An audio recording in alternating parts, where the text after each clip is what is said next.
મજામાં? ચલો આપણે અગાઉના વિડીયોની અંદર એક્સેલના મેનુ વિશેની આપણે ચર્ચા કરતા હતા. તો જેની અંદર આપણે પહેલું મેનુ જોયું હતું ફાઇલ મેનુ. કઈ જોયું બેટા? File menu. ફાઇલ મેનુમાં આપણે કયા વિકલ્પો જોયા હતા? તો જેમ કે ન્યૂ છે, ઓપન છે, ક્લોઝ છે, સેવ છે, ક્વિક છે. આની આપણે થોડી ચર્ચા કરી હતી. પછી આની આપણે શોર્ટકટ વિશે શીખ્યા હતા. તો કે ન્યૂની શોર્ટકટ કઈ છે બેટા? તો કંટ્રોલ F, ઓપન ની કંટ્રોલ O, ક્લોઝ ની X, સેવ ની કંટ્રોલ S એન્ડ પ્રિન્ટ ની કંટ્રોલ P.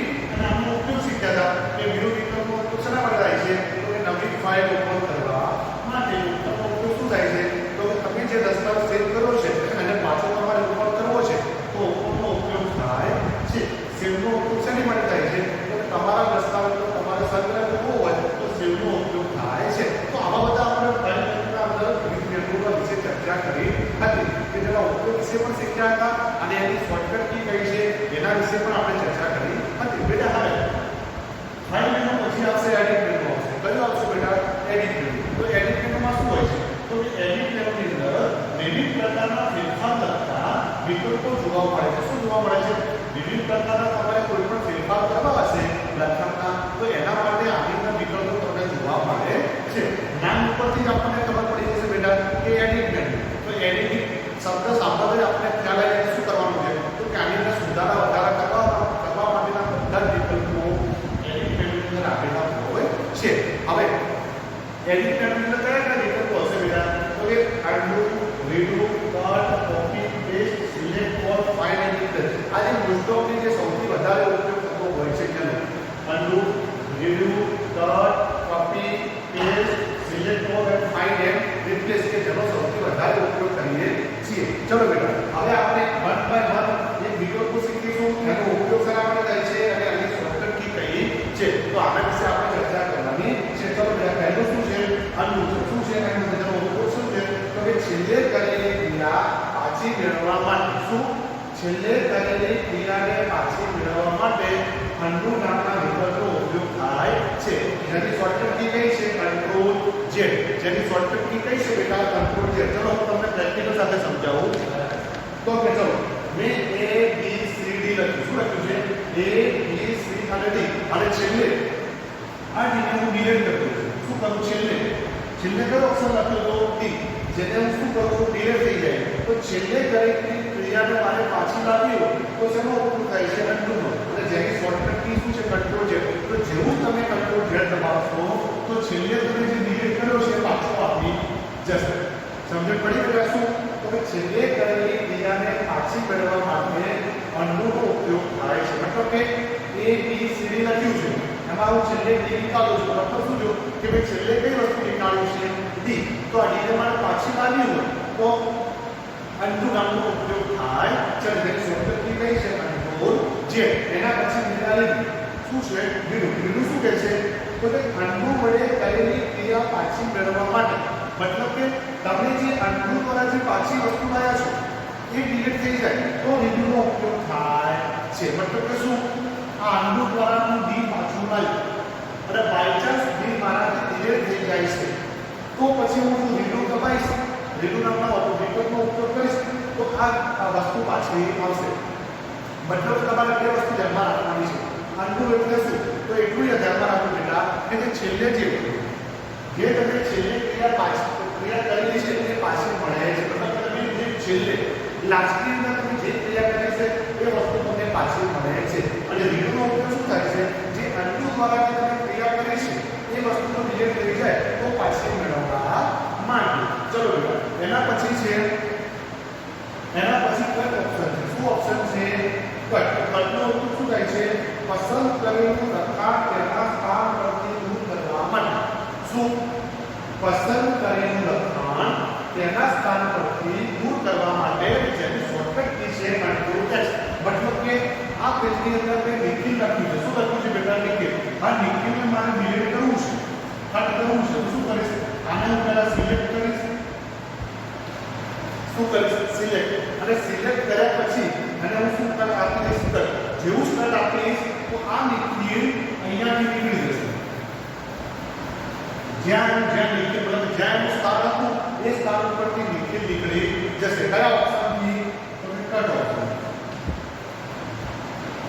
કટનો ઉપયોગ સમજ પડી બેટા કટનો ઉપયોગ શેની માટે થાય છે તો કે પસંદ કરેલું લખાણ પહેલા સ્થાન ઉપરથી દૂર કરવા માટે પણ તમે ધ્યાન આપજો બેટા પહેલો શબ્દ કયો છે પસંદ કરેલું મતલબ કે શું થયું જો વસ્તુ તમે સિલેક્ટ નહીં કરી હોય તો કટ થશે નહીં પહેલા તમારે કઈ શબ્દ કયું વસ્તુ કયું લખાણ કટ કરવું છે તો એના માટે સૌપ્રથમ શું કરવું પડશે અને સિલેક્ટ કરવું પડશે શું કરવું પડશે સિલેક્ટ જો સિલેક્ટ નહીં કરો તો કટ કોપી પેસ્ટ બધું એનો કોઈ ઉપયોગ કરવાનો ઉપયોગ થશે નહીં સૌપ્રથમ તમારે સિલેક્ટ કરવું પડશે તો સમજ પડી બેટા કટની અંદર તો કે પસંદ કરેલું લખાણ ઘણા સ્થાન પરથી ડિલીટ કરવા માટે ચલો હવે છે કોપી છે શું છે કોપી પસંદ કરેલા લખાણની નકલ કરવા માટે શું કોપીનો ઉપયોગ શું થાય છે બેટા પસંદ કરેલા લખાણની નકલ કરવા માટે જેની શોર્ટકટ કી છે કંટ્રોલ સી મતલબ કે આ પસંદ કરેલું લખાણ શું છે બેટા દીસુ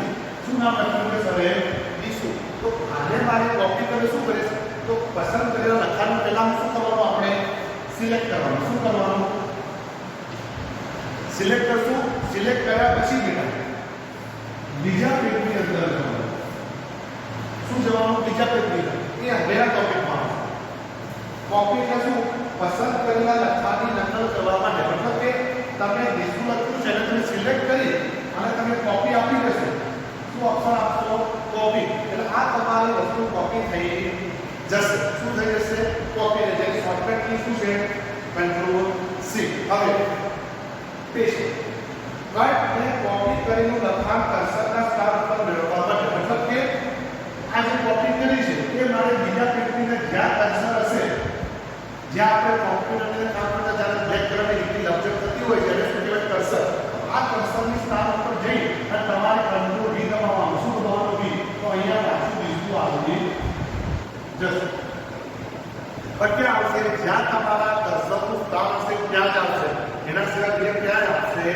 નહીં તો ચલો પાર્ટ અને કોપીનો પેટા ખબર પડી ગઈ અને પેજની અંદર પાર્ટ એટલે શું પસંદ કરેલા લખાણને તેના સ્થાન ઉપરથી દૂર કરવા માટે કોપીનો ઉપયોગ પસંદ કરેલી લખાણને નકલ કરવા માટે અને પેજનો ઉપયોગ કટ અને કોપી કરેલા લખાણને કર્સરના સ્થાન ઉપર લાવવા માટે અહીંયા બેટા કર્સરનું સ્થાન હશે ત્યાં ધ્યાન આપવાનું અને આ બધાની અંદર પસંદ કર્યું છે મતલબ કે સિલેક્ટ કરેલી વસ્તુની અંદર ફેરફાર થશે બાકી બીજા કોઈની અંદર ફેરફાર થશે નહીં એના પછી છે બેટા સિલેક્ટ ઓલ તો કે દસ્તાવેજનું લખાણ એક સાથે પસંદ કરવા માટે સિલેક્ટ ઓલનો ઉપયોગ શું થાય છે દસ્તાવેજના લખાણને એક સાથે પસંદ કરવા માટે જેની શોર્ટકટ કી શું છે કંટ્રોલ એ મતલબ કે એવું થાય છે મતલબ આ પેજની જેટલું લખ્યું છે એ બધે બધું મારે સિલેક્ટ કરવું છે મારે કોઈ એક શબ્દ સિલેક્ટ નથી કરવો તો શું કરવું છે આખા પેજને સિલેક્ટ કરવો તો આખા પેજને સિલેક્ટ કરવો હોય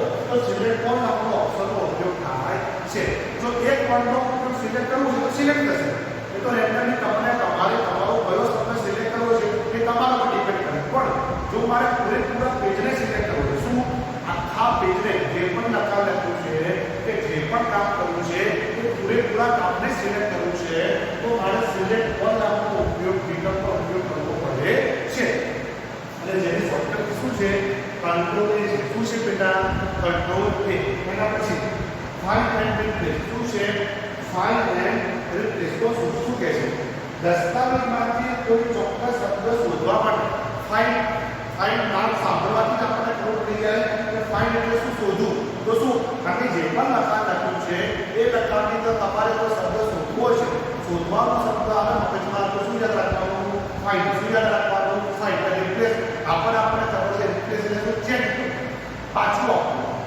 તો શું કહે છે રિપ્લેસ એટલે શું કોઈ શબ્દને અન્ય શબ્દને બદલવા માટે મતલબ આ વસ્તુની બીજી વસ્તુ જે આપણે ચેન્જ કરવાનો શબ્દ સાંભળ્યો છે રિપ્લેસ એટલે શું ચેન્જ કરવા માટે ફાઇન્ડ એટલે શોધવા માટે રિપ્લેસ એટલે બદલવા માટે ચલો હવે ફાઇન્ડ અને રિપ્લેસ બંને તમને અહીંયા સમજાવો તો કે સમજો મારે આ પેજની અંદર વિશ્વ નામ શોધવું છે બે કુલ 100 શબ્દો લખ્યા છે જો એ 100 શબ્દની અંદર જો મારે વિશ્વ શોધવું હોય તો શું કરીશ બધા શબ્દ મારે રેન્ડમલી ચેક કરવા પડશે પણ જો મારે ટાઈમનો ઉપયોગ કરવો હોય ઓછા ટાઈમથી તમારે કામ કરવું શું કરે ફાઇન્ડ નામનું ઓપ્શનમાં જઈશ અને અહીંયા ફાઇન્ડમાં શું લખી દઈશ વિશ્વ હું ફાઇન્ડની અંદર શું લખી દઈશ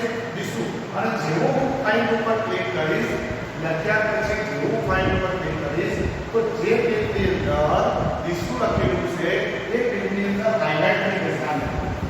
આ જે ડાર્ક હાઇલાઇટ થઈ જશે મતલબ તમને દેખાઈ જશે કે અહીંયા શું લખેલું છે. વ્યૂ કલરની અંદર હાઇલાઇટ થઈ જશે.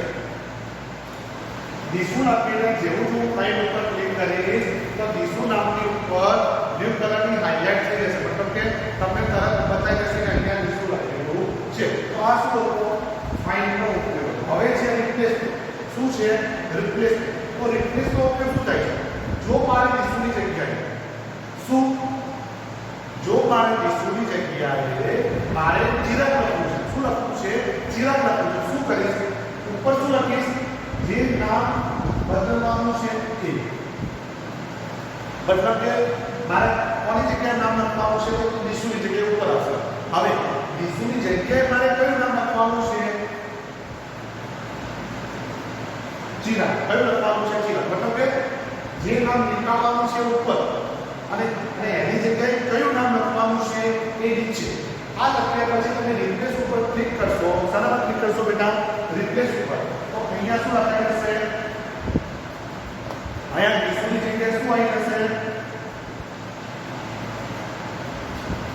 ચિરાગ લખાઈને આવી જશે. મતલબ કે આખા પેજની અંદર જ્યાં પણ દિશુ હશે ત્યાં શું થઈ જશે? ચિરાગ થઈ જશે. મતલબ કે હવે અહીંયા લખો ઉપર શું આવશે? જેનું નામ બદલવાનું છે તે અને નીચે શું આવશે? એની જગ્યાએ કયું નામ લખવાનું છે એ અહીંયા લખવાનું આવશે. પછી શું આપી દેવાનું? રિપ્લેસ બટન પર ક્લિક કરી દેવાનું. તો બેટા આ હતા આપણા એડિટ મેનુના શબ્દ. કે એડિટ મેનુની અંદર આટલા મેનુનો ઉપયોગ આપણે કરવાનો થશે. ત્યારે મોસ્ટ ઓફ ઘણા બધા છે પણ આ સૌથી વધારે ઉપયોગ કરીએ છીએ. ચલો એક તરફ પાછી ચર્ચા કરીએ બેટા. તો કે undo, redo, cut, copy, paste, select all and find and replace. તો undo નો શા માટે થાય છે બેટા? તો કે છેલ્લે કરેલી ક્રિયા પાછી કરવા માટે જેની શોર્ટકટ કી શું છે? Control Z. redo નો ઉપયોગ શેની માટે થાય છે? undo વડે કરેલી ક્રિયા પાછી મેળવવા માટે જેની shortcut key control Y. Cut પસંદ કરેલું લખાણ તેના સ્થાન પરથી દૂર કરવા માટે કંટ્રોલ X. કોપી પસંદ કરેલા લખાણની નકલ કરવા માટે કંટ્રોલ C. પેસ્ટ કાર્ડને કોપી કરેલા લખાણને અક્ષરના સ્થાન પર મેળવવા માટે કંટ્રોલ V. સિલેક્ટ પર દસ્તાવેજનું લખાણ એક સાથે પસંદ કરવા માટે કંટ્રોલ A. અને ફાઇન્ડ એન્ડ રિપ્લેસ દસ્તાવેજમાંથી કોઈ ચોક્કસ શબ્દ શોધવા અને તેના સાથે અન્ય શબ્દને બદલવા માટે જેની શોર્ટકટ કી શું છે? Control F. તો બેટા આપણે બે મેનુનો અભ્યાસ કર્યો. ફાઇલ મેનુ અને એડિટ મેનુ. હવે અગાઉના વિડિયોની અંદર આપણે બીજા મેનુનો ઉપયોગ કરશું અને કુલ આપણા 7 મેનુ પૂરા થઈ જાય એના પછી આપણે પ્રેક્ટિકલ ઉપર જઈશું. જેમાં પ્રેક્ટિકલના હું તમને વિડિયો બનાવીને મોકલીશ કે હરેકનું કામ પ્રેક્ટિકલ કેવી રીતના કરી શકાય છે. ચલો બેટા, થેન્ક યુ.